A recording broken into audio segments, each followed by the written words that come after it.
April 1st, 2021, Holy Thursday, Evening Mass of the Lord's Supper. A reading from the book of Exodus. The Lord said to Moses and Aaron in the land of Egypt, "This month shall stand at the head of your calendar. You shall reckon it the first month of the year. Tell the whole community of Israel, on the 10th of this month every one of your families must procure for itself a lamb, one apiece for each household. If a family is too small for a whole lamb, it shall join the nearest household in procuring one, and shall share in the lamb, in proportion to the number of persons who partake of it. The lamb must be a year-old male and without blemish. You may take it from either the sheep or the goats. You shall keep it until the 14th day of this month, and then, with the whole assembly of Israel present, it shall be slaughtered during the evening twilight. They shall take some of its blood and apply it to the 2 doorposts and the lintel of every house in which they partake of the lamb. That same night they shall eat its roasted flesh with unleavened bread and bitter herbs. This is how you are to eat it, with your loins girt, sandals on your feet, and your staff in hand. You shall eat like those who are in flight. It is the Passover of the Lord. For on this same night I will go through Egypt, striking down every firstborn of the land, both man and beast, and executing judgment on all the gods of Egypt. I, the Lord. But the blood will mark the houses where you are. Seeing the blood, I will pass over you. Thus, when I strike the land of Egypt, no destructive blow will come upon you. This day shall be a memorial feast for you, which all your generations shall celebrate, with pilgrimage to the Lord as a perpetual institution." The word of the Lord.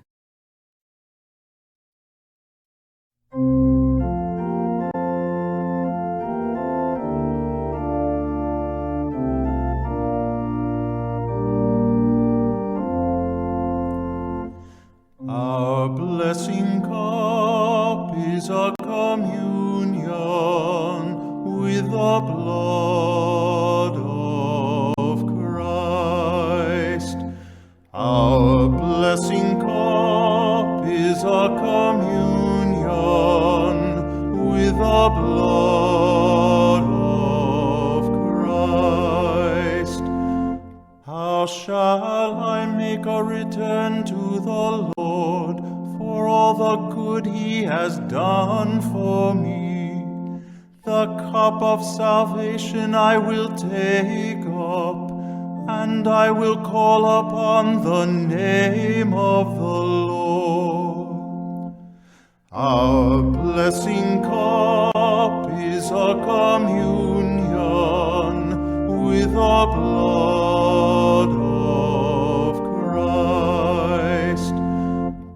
Precious in the eyes of the Lord is the death of His faithful ones.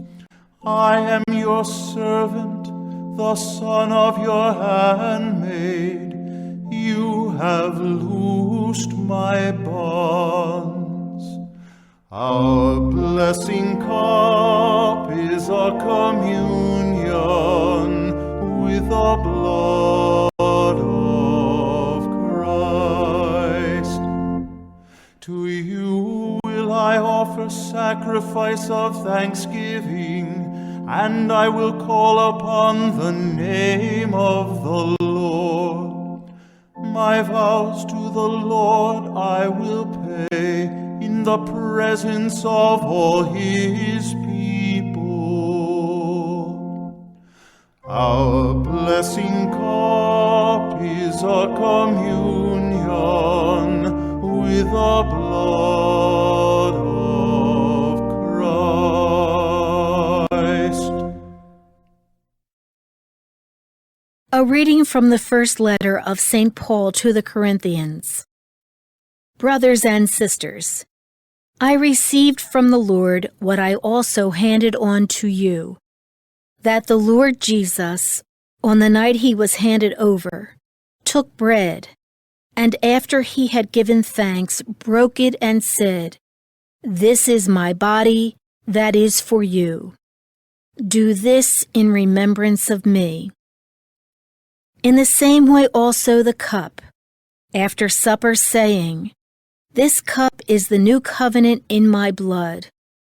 Do this as often as you drink it in remembrance of me.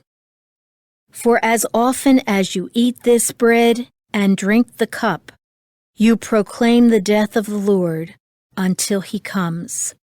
The word of the Lord.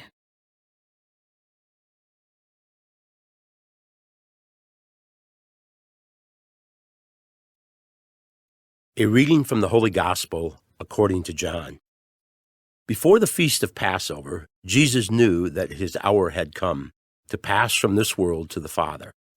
He loved his own in the world, and he loved them to the end. The devil had already induced Judas, son of Simon the Iscariot, to hand him over. So, during supper, fully aware that the Father had put everything into his power, and that he had come from God and was returning to God, he rose from supper and took off his outer garments. He took a towel and tied it around his waist. Then he poured water into a basin and began to wash the disciples' feet and dry them with a towel around his waist. He came to Simon Peter, who said to him, "Master, are you going to wash my feet?" Jesus answered and said to him, "What I am doing you do not understand now, but you will understand later." Peter said to him, "You will never wash my feet." Jesus answered him, "Unless I wash you, you will have no inheritance with me." Simon Peter said to him, "Master, then not only my feet but my hands and head as well."